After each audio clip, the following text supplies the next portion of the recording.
Good evening student. आज हम discuss करने वाले हैं अपने नेक्स्ट टॉपिक को। जिस टॉपिक में पढ़ेंगे हम कम्युनिकेशन बैरियर्स के बारे में। कम्युनिकेशन बैरियर होते क्या हैं, इससे पहले हम वर्बल और नॉन वर्बल कम्युनिकेशन दोनों टाइप की कम्युनिकेशन को स्टडी आउट कर चुके हैं। ठीक है, आज हम पढ़ेंगे नॉन वर्बल कम्युनिकेशन क्या होते हैं। तो चलिए स्टार्ट करते हैं। सबसे पहले हम डेफिनेशन से पहले तो समझते हैं कम्युनिकेशन। जो हम समझ चुके हैं, बैरियर मतलब कम्युनिकेशन में किसी भी तरह की बाधाएं, मतलब इट मीन्स ये कि कम्युनिकेशन ना होने देना, उसमें किसी ना किसी प्रकार की कोई ना कोई प्रॉब्लम क्रिएट होना। अब वो प्रॉब्लम साइकोलॉजिकल हो सकती है, प्रॉब्लम फिजियोलॉजिकल भी हो सकती है। और प्रॉब्लम, ठीक है, यही प्रॉब्लम नहीं होती कि आपने किसी को फ़ोन किया, नेटवर्क इशू, ये बैरियर नहीं होता। बैरियर के साथ साथ किसी ने आपको फ़ोन किया और आपका उठाने का मन नहीं है, या आपका बात करने का मन नहीं है, आपका सिर दर्द हो रहा है, ये सारे कम्युनिकेशन बैरियर के कैटेगरी में आते हैं। इन सबको अलग अलग तरीके से कम्युनिकेशन बैरियर में कैटेगराइज किया गया है, तो वही आज हम डिस्कस करने वाले हैं। बात करें कम्युनिकेशन बैरियर की डेफिनेशन की, when communication interrupt at any stage. जब भी कम्युनिकेशन इंटरप्ट होता है किसी भी स्टेज पर, सेंडर की तरफ से, रिसीवर की तरफ से, चैनल की तरफ से, एनवायरनमेंट की तरफ से, उसको हम कम्युनिकेशन बैरियर कहते हैं। ठीक है, एज़ यूजल मैंने हिंदी भी नीचे मेंशन कर रखी है, तो जो स्टूडेंट हिंदी लैंग्वेज में काफ़ी ज़्यादा कंफर्टेबल है तो इसको भी देख सकते हैं। अब चलिए हम स्टार्ट करते हैं टाइप ऑफ कम्युनिकेशन बैरियर के लिए, क्योंकि हमने डेफिनेशन ऑलमोस्ट डिस्कस कर लिया। अब सबसे पहला कम्युनिकेशन बैरियर जिसे बोलते हैं फिजियोलॉजिकल कम्युनिकेशन बैरियर, यानी जब कम्युनिकेशन होगा तो उसमें मनोवैज्ञानिक किस किस तरह की बाधाएँ आ सकती है, जैसे कि इमोशनल, माइंडिस्ट और एटीट्यूड। अब देखिए, लैक ऑफ अटेंशन, ध्यान की कमी। अब कम्युनिकेशन चल रहा है और आपका ध्यान कहीं और है, तो ये भी फिजियोलॉजिकल बैरियर की कैटेगरी में आता है। प्रिजुडाइस, पूर्वाग्रह, ठीक है, पहले से ही अंदाज़ा लगाना। मोस्टली आपने देखा होगा जब हम किसी से कम्युनिकेशन करते हैं या बातचीत हो रही होती है तो हम अक्सर कर बोलते हैं मुझे अंदाज़ा था तुम यही बात बोलने वाले हो, तो ये प्रिजुडिस की कैटेगरी में आता है। ये फिजियोलॉजिकल वेरिएबल है। एंजाइटी की बात की जाए, घबराहट, ये भी फिजियोलॉजिकल की बैरियर की कैटेगरी में आता है। पुअर लिसनिंग, मतलब सुनने की खराब आदत। कभी कभी होता है ना, कुछ लोग कम्प्लीटली नहीं सुनते, उनका अटेंशन कहीं और होता है, कुछ और सुनने होते हैं, तो पुअर लिसनिंग की कैटेगरी में आता है। नेगेटिव एटीट्यूड, नकारात्मक रवैया, मतलब आप सुनने में इंटरेस्टेड नहीं है फिर भी आपको बार बार वही चीज़ बोली जा रही है, तो नेगेटिव एटीट्यूड की कैटेगरी में आता है। अब एग्जाम्पल भी ले लीजिए, स्टूडेंट सुन ही नहीं रहा क्योंकि उसका मन नहीं है, तो ये भी एक फिजियोलॉजिकल बैरियर की कैटेगरी में आता है। अब बात करते हैं सिमेंटिक बैरियर क्या होता है। जब शब्दों या भाषा का सही अर्थ ना समझ में आए, ठीक है, तो उसको हम बोलते हैं सिमेंटिक बैरियर। जैसे कि एम्बिग्यूअस वर्ड, दोहरे अर्थ वाले शब्द, ठीक है, जैसे कि जार्गन से इट मीन्स ये कि डॉक्टर पैरासीटामोल को किसी और वर्ड से लिखते हैं, इट मीन्स ये पीसीओडी लिख दिया उन्होंने, या कई तरह के टर्म जो मेडिकल में यूज़ किए जाते हैं, ठीक है, जैसे पीसीओडी, पीसीओएस हुआ, ये सारे टर्म यूज़ किए जाते हैं। अगर ये टर्म आप कहीं और यूज़ करेंगे तो ये टर्म का मीन्स अलग निकलेगा, मेडिकल ट्रीटमेंट में उन चीज़ का मीन्स अलग होता है। यानी ऐसे तकनीक शब्द जो सिर्फ एक स्पेसिफिक लाइन के लिए बने गए हैं, उनको अलग अलग लाइन में अगर आप यूज़ करते हैं तो उनसे प्रॉब्लम होगी, तो उन शब्दों को हम जार्गन कहते हैं। ठीक है, रॉन्ग ट्रांसलेशन, मतलब वर्ड मैंने भी सही कहा, आपने भी सही कहा, पर आपने उसका ट्रांसलेशन अलग कर दिया, तो रॉन्ग ट्रांसलेशन की कैटेगरी में वो रॉन्ग ट्रांसलेशन की कैटेगरी में आता है। और नेक्स्ट बात करें लैंग्वेज डिफरेंट, भाषाओं का अंतर होना। एग्जाम्पल के तौर पे आप कोई बंगाली जानता है और वो हिंदी नहीं जानता, और आप हिंदी जानते हैं बंगाली नहीं जानते, तो ये भी आपकी सेमेंटिक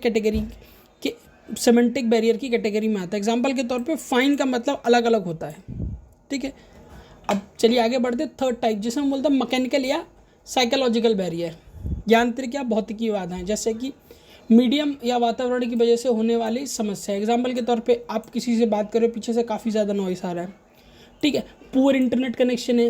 अब इक्विपमेंट फेलियर है। एग्जाम्पल के तौर पे ये वॉइस में माइक से रिकॉर्ड कर रहा हूँ, ठीक है, वीडियो अलग और वॉइस अलग रिकॉर्ड हो रही है, बट हुआ क्या, मेरा माइक ख़राब हो जाए, ठीक है, तो इक्विपमेंट फेलियर हो गया। वीडियो चलती रहे, ऑडियो आए ना, तो ये इक्विपमेंट फेलियर की कैटेगरी में आता है। नेक्स्ट बात करते हैं डिस्टेंस, मैं फ़ोन यहाँ रख दूँ और काफ़ी दूर जाके बात करूँ, तो ये भी आपका डिस्टेंस, दूरी में, ये भी आपका मैकेनिकल या साइकोलॉजिकल बैरियर की कैटेगरी में आएगा।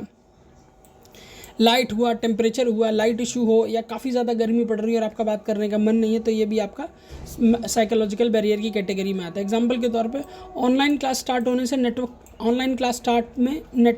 का कनेक्शन बिल्कुल वीक हो गया, लो हो गया, ठीक है, ये भी आपका एक साइकोलॉजिकल या मैकेनिकल बैरियर की कैटेगरी में आता है। डी बात करते हैं ऑर्गेनाइजेशनल बैरियर, इंस्टीट्यूट या वर्क स्पेस की संरचना में होने वाली रुकावटें, जैसे कि लॉन्ग हायरार्की, लंबी पदानुक्रम। एग्जाम्पल के तौर पे CEO, CTO, फिर CFO, उसके बाद मैनेजर, यूनिट हेड के बाद मैनेजर के बाद रिलेशनशिप के बाद, ठीक है, मार्केटिंग मैनेजर, ऐसे करके कि लंबी हायरार्की होती है। तो इसमें भी बैरियर होता है। जो डायरेक्टली CEO जो बोलता है एम्प्लॉय तक आने में काफ़ी ज़्यादा टाइम लगता है, उसमें तो इस बैरियर को हम ऑर्गेनाइजेशनल बैरियर कहते हैं। रिजिड रूल, कड़े नियम, जिसके कारण भी ये लैक ऑफ ट्रांसपेरेंसी ना होना, तो इसको भी ऑर्गेनाइजेशन बैरियर की कैटेगरी में आता है। स्टेटस डिफरेंसेस, पद का अंतर, इट मीन्स कोई मैनेजर है, कोई असिस्टेंट मैनेजर है और कोई जूनियर है, तो कभी कभी आपने नोटिस किया हो जूनियर सीनियर आपस में खुलकर नहीं बोल पाते या आपस में बात नहीं कर पाते, क्योंकि काफ़ी ज़्यादा उनके बीच में ऑर्गेनाइजेशन बैरियर होता है। एग्जाम्पल में भी मैंने यही दिया है, जूनियर अपने आपस में सीनियर से खुलकर बोल नहीं पाते। चलिए स्टार्ट करते। Cultural barrier, belief, values, norms और रीति रिवाज से जुड़ी समस्याएं। डिफरेंट गेस्चर्स, अलग अलग तरीके से इशारे करना, डिफरेंट गेस्चर की, ये आपका कल्चरल बैरियर की कैटेगरी में आता है। लैंग्वेज स्टाइल, किसी की भाषा शैली अलग होती है। एग्जाम्पल के तौर पे अब अगर आप हरियाणा जाते तो वहाँ का उनका वॉइस ऑफ टोन डिफरेंट होता है। अगर आप किसी और स्टेट में जाते हैं उनका वॉइस ऑफ टोन डिफरेंट होता है। तो ये आपका लैंग्वेज स्टाइल की प्रॉब्लम होती है। बट इससे जो बैरियर पैदा होता है उसे हम कल्चरल बैरियर कहते हैं। ड्रेस कोड का इशू होना, रिलीजियस डिफरेंस, मतलब धार्मिक अंतर होना, जिसके कारण एक बैरियर क्रिएट होता है, जिसे कल्चरल बैरियर कहते हैं। ठीक है, एग्जाम्पल आई कॉन्टैक्ट, कुछ कल्चरल के लिए सम्मान है और कुछ के लिए असभ्यता है। ठीक है, मतलब सिंपली जो आई कांटेक्ट होता है कुछ कल्चरल में उसको सम्मान माना जाता है, कुछ कल्चर में उसको असभ्यता माना जाता है। ठीक है, अब बात करते हैं फिजियोलॉजिकल बैरियर की। शारीरिक बाधाएं, हियरिंग प्रॉब्लम, सुनने में दिक्कत होना, स्पीच डिसऑर्डर, बोलने की समस्या होना, वीक आई साइट, काफ़ी ज़्यादा आंखें कमजोर होना जिसके कारण कम्युनिकेशन प्रॉपर ना हो पाना, इलनेस और फटीक प्रॉब्लम, यानी काफ़ी ज़्यादा थकान होना।